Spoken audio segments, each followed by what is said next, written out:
BRICS जो stand करता है ब्राजील, रशिया, इंडिया, चाइना और साउथ अफ्रीका के लिए। बेसिकली ये ग्रुप है 5 कंट्रीज का, जिसे सेटअप किया गया था 2008 में। बट उस टाइम इसे कहा जाता था ब्रिक, क्योंकि तब साउथ अफ्रीका इसका पार्ट नहीं था।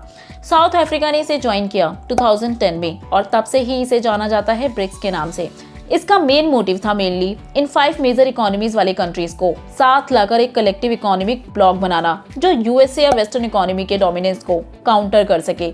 ये एक ऐसा ऑर्गेनाइजेशन है जो किसी एक रीजन में लिमिटेड नहीं है। फॉर एग्जाम्पल यूरोपियन यूनियन जो रिप्रेजेंट करता है 27 यूरोपियन कंट्रीज को, सार्क जो रिप्रेजेंट करता है साउथ एशिया के 8 कंट्रीज को। बट ब्रिक्स के मेंबर लोकेटेड है 4 डिफरेंट कॉन्टिनेंट में, जैसे कि ब्राजील जो लाई करता है साउथ अमेरिकन कॉन्टिनेंट में, रशिया पार्ट है एशिया और यूरोप का, इंडिया और चाइना लाई करते हैं एशिया में, वहीं साउथ अफ्रीका लाई करता है अफ्रीकन कॉन्टिनेंट में। ये मेनली ग्रुप है डेवलपिंग और न्यूली इंडस्ट्रियलाइज्ड कंट्री का। बट अगर रशिया की बात करें तो उसकी कुछ एक्सेप्शंस हैं, क्योंकि बाकी मेंबर्स के कंपैरिजन में रशिया काफी ज्यादा इंडस्ट्रियलाइज्ड है। अब जरा चलते हैं ब्रिक्स की हिस्ट्री की तरफ और जानते हैं कि आखिर इसकी शुरुआत हुई कहां से।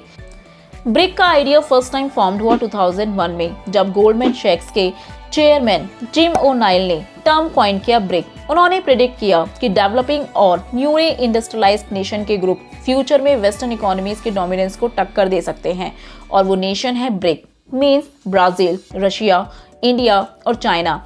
इसके बाद ब्रिक का आइडिया फर्स्ट टाइम डिस्कस किया गया 2006 में यूएन जनरल असेंबली में, जहां इन चारों कंट्रीज ने फर्स्ट इनफॉर्मल मीटिंग ऑर्गेनाइज की और 2008 में सेटअप किया गया ब्रिक। इसकी फर्स्ट समिट हुई 16 जून 2009 में रशिया के युकातेरिनबर्ग में, और इसी समिट में साउथ अफ्रीका ने भी इसे ज्वाइन करने की इच्छा जाहिर की। फाइनली साउथ अफ्रीका इसका मेंबर बनता है 2010 में, और तब से ही इसे जाना गया ब्रिक्स के नाम से। देन ब्रिक्स के 2011 की समिट को अटेंड किया गया साउथ अफ्रीका के तब के प्रेसिडेंट जैकब जुम्बा के द्वारा।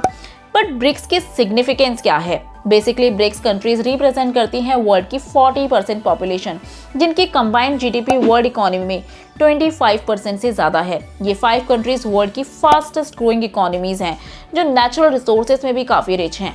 फॉर एग्जाम्पल ब्राजील, रशिया और साउथ अफ्रीका, जो कि ऑयल, गैस जैसे नेचुरल रिसोर्सेज के अलावा मिनरल्स में भी काफी रिच हैं। इंडिया जो फेमस है अपने डाइवर्स कल्चर और इकोनॉमी के लिए, और आज जाना जाता है अपने ग्रो होते हुए टेक्नोलॉजी सेक्टर के लिए भी। वहीं चाइना जो आज वर्ल्ड का लार्जेस्ट एक्सपोर्टर है। इन सब के अलावा ब्रिक कंट्रीज अपनी इकोनॉमीज को रैपिडली मॉडर्नाइज कर रही हैं और इन्वेस्टमेंट इंफ्रास्ट्रक्चर के साथ साथ अपनी टेक्नोलॉजिकल कैपेबिलिटीज को भी इंक्रीज कर रही हैं।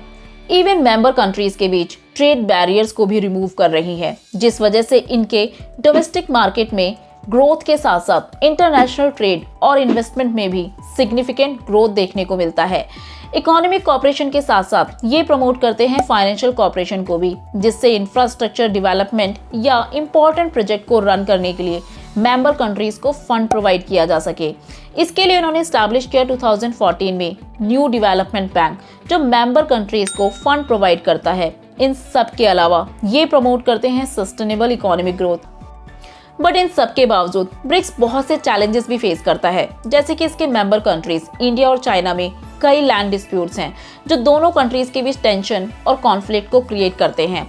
इसके साथ साथ इसके मेंबर कंट्रीज के अंदर पॉलिटिकल इंस्टेबिलिटी, करप्शन और इकोनॉमिक इनइक्वालिटी भी देखी जा सकती है। बट ओवरऑल कहा जा सकता है कि ब्रिक्स आज उभरती हुई इकोनॉमीज वाले कंट्रीज का एक ऐसा एसोसिएशन है जो ग्लोबल इकोनॉमी में सिग्निफिकेंट रोल प्ले करता है और यूएसए की हेजेमोनी को टक्कर देता है। I hope you like this video. For more videos do like, share and subscribe to our channel.